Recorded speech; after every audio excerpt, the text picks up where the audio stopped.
ശിരസ്സുയർത്തി പറയുക ലഹരിക്കടിപ്പിടിൽ ഒരു നാളും നാം ശിരസ്സുയർത്തി പറയുക ലഹരിക്കടിപ്പിടിൽ. ഭൂമിയിൽ ജീവിച്ചുകൊണ്ട് തന്നെ സ്വർഗത്തിലേക്കുള്ള എളുപ്പ വഴികൾ തേടുകയാണ് നമ്മുടെ യുവതലമുറ. ആദ്യം ഒരു തമാശക്കായിരിക്കാം, പിന്നെ പതുക്കെ പതുക്കെ അത് ഒഴിച്ചുകൂടാനാവാത്ത ഒരു ബാധയായി മാറുന്നു. സൗഹൃദത്തിന്റെ പൂമരങ്ങൾ കൊഴിഞ്ഞു വീഴുമ്പോൾ പലരും ലഹരി തന്നെ ജീവിതമാക്കുന്നു. നമ്മുടെ തെരുവോരങ്ങളിൽ എന്തിനേറെ ഗ്രാമീണ സൗഹൃദങ്ങളിൽ പോലും പിശാച് വല വിരിച്ചിരിക്കുന്നു.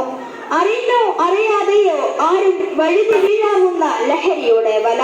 ഒടുവിൽ ആളിപ്പടരുന്ന തീനാളങ്ങൾ പോലെ ലഹരി പട്ടണങ്ങളിൽ നിന്നും ഗ്രാമങ്ങളിലേക്കും ഒടുക്കം കുടുംബങ്ങളിലേക്കും ഒരു വൻ വിപത്തായി കടന്നു വരികയാണ്. തടുക്കുവാനുള്ള സമയം വൈകിയോ എന്ന് നാം ചിന്തിക്കേണ്ടിയിരിക്കുന്നു. ആധുനിക യുവ സമൂഹത്തിന്റെ ഇത്തരം ചലനങ്ങൾ ഏറെ ദുഃഖകരവും നിരാശജനവുമാണ്. അതുകൊണ്ട് തന്നെ പ്രിയ വിദ്യാർത്ഥി സുഹൃത്തുക്കളെ, നമുക്കിടയിലുള്ള ഇത്തരം സാമൂഹിക വിപത്തിനെതിരെ നമുക്ക് ഒരുമിച്ച് പോരാടാം. ലഹരി വെടിയൂ, ജീവിതം ലഹരിയാക്കൂ എന്ന സന്ദേശത്തോടൊപ്പം